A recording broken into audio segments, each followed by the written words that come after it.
lorsque nous avons vu l'annonciation offerte par les Amis en 1910, je vous avais évoqué le fait que les Amis étaient des acteurs importants dans les acquisitions faites par le musée. Eh bien voilà la dernière en date, elle date de 2015 et c'est le bodybuilder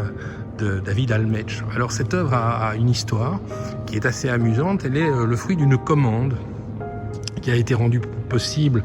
grâce à Xavier Hufkens, qui est le marchand qui travaille en Belgique avec David Almech. Et David Almech avait réalisé ce concept de bodybuilder, qui est une idée en fait relativement simple, mais qui est plus compliquée à mettre dans son exécution qu'on pourrait l'imaginer. Il part en fait de plâtre, et de là l'idée d'avoir cette dalle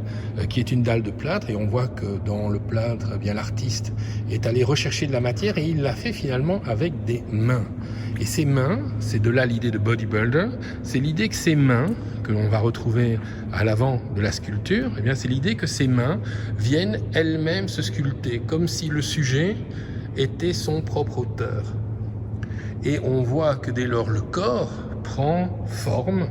à partir d'une part de la matière brute, et c'est tout l'intérêt qu'il y a dans le travail là du sculpteur par rapport à la matière brute. Et ce traitement de la matière brute, on voit des fragments de corps comme le pied, et ce pied se met à monter. En réalité, cette pratique, David Almech a depuis un certain nombre d'années de réaliser ce bodybuilder, conduit à une vision où ces mains qui construisent le corps finissent par former elles-mêmes le visage du bodybuilder. C'est l'auto-création, comme si la forme se donnait elle-même en essence à travers ce mouvement, cette vie de la matière qui est animée et qui est prise par la main telle que vous la voyez en action. Alors cette sculpture, en fait, nous la voulions au Musée Royaux dans le cadre de l'exposition 2050, une brève histoire de l'avenir